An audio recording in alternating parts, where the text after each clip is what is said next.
Assalamualaikum warahmatullahi wabarakatuh. Pada video kali ini untuk materi kimia di bab pertama, masih bab pertama, yaitu submaterinya keselamatan kerja di laboratorium. Ini materi di semester 1 untuk kelas 10 IPA. Nama saya Rosa, saya adalah pengajar di Madrasah Aliyah Nurul Huda Cisurupan. Kita mulai untuk submateri dari bab pertama ini, yaitu keselamatan kerja di laboratorium. Jadi apa saja yang harus dilakukan agar kita selamat ketika melakukan penelitian di laboratorium. Yaitu yang pertama ada tata tertib di lab. Yang pertama tentu saja harus menggunakan jas laboratorium khusus, kemudian sarung tangan, kacamata pengaman, dan sepatu yang tertutup. Ini untuk melindungi kita dari paparan atau terkena bahan kimia yang berbahaya. Yang kedua, membaca petunjuk praktikum dengan cermat. Jadi harus memperhatikan sekali urutan yang harus dilakukan ketika melakukan penelitian. Yang ketiga, tidak makan dan minum di lab. Ini tentu saja berbahaya kalau dilakukan, mengingat di lab itu banyak bahan-bahan kimia yang bisa terlihat ataupun dalam bentuk gas. Kalau terhirup itu bisa berbahaya.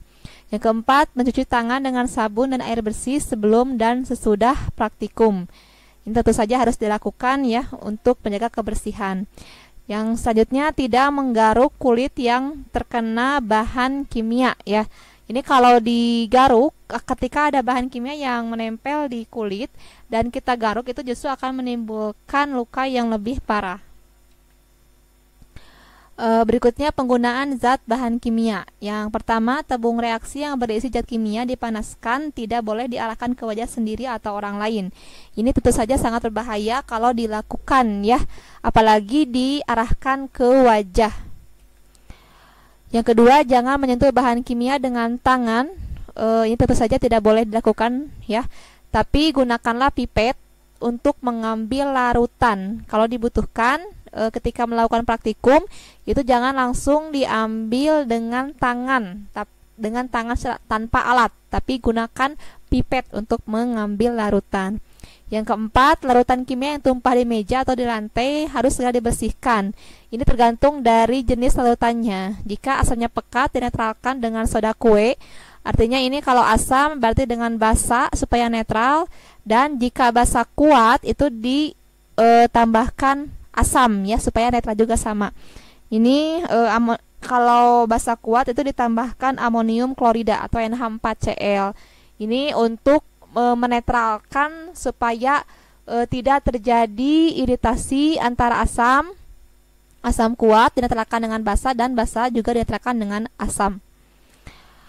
Berikutnya, jangan mencium aroma zat kimia secara langsung, tapi kibaskan gas dengan tangan sampai tercium. Jadi jangan langsung dihisap, tapi kibaskan dulu dengan tangan sampai aromanya tercium dari bahan kimia yang akan kita teliti. Kemudian kalau larutan pekat yang tidak terpakai dibuang di wastafel dengan diencerkan dulu pakai air terlebih dahulu ya, menggunakan air terlebih dahulu supaya larutannya tidak pekat. Berikutnya, mengambil zat secukupnya, jika berlebih tidak boleh dikembalikan ke botol asal.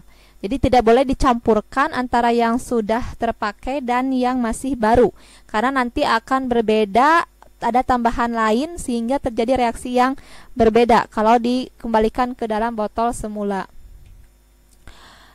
Berikutnya, penyimpanan bahan kimia. Ini penyimpanan bahan kimia harus disimpan dalam wadah dan tempat yang khusus, mengingat bahan-bahan yang berbahaya bagi lingkungan dan diri kita.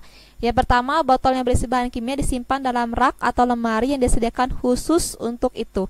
Jadi botol dan bahan kimia yang ada itu disimpan dalam rak di laboratorium dan di tempat yang khusus. Kemudian jangan mengisi botol sampai penuh, ini ditakutkan tumpah ya. Kalau terjadi reaksi dengan di udara terbuka itu bisa pecah atau tumpah. Kemudian jangan menggunakan tutup dari kaca atau botol yang berisi basa ya. Ini tentu saja berbahaya kalau dilakukan. Kemudian yang keempat, semua peralatan atau gelas kimia berisi bahan kimia itu dilabeli, artinya dikasih nama. Ini untuk memudahkan kita dalam proses praktikum di laboratorium. Kalau sudah dilabeli, kita tinggal mengambil saja. Tidak usah melihat dari bentuk warna atau hal lainnya. Selanjutnya, bahan kimia mudah terurai oleh cahaya matahari disimpan dalam botol gelap. Jadi ada bahan kimia tertentu yang mudah bereaksi dengan cahaya matahari, itu disimpan dalam botol gelap untuk mengamankan bahan tersebut. Kemudian yang keenam, botol kimia berisi bahan kimia yang melepaskan gas berbahaya beracun harap disimpan di lemari asam, ya. Ini supaya bahan kimia tersebut tidak berbahaya dan gasnya keluar ke udara bebas.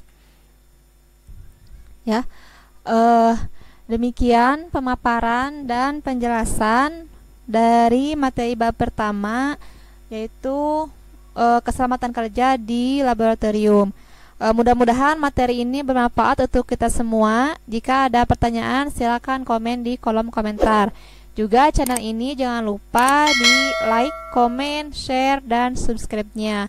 Terima kasih. Wassalamualaikum warahmatullahi wabarakatuh.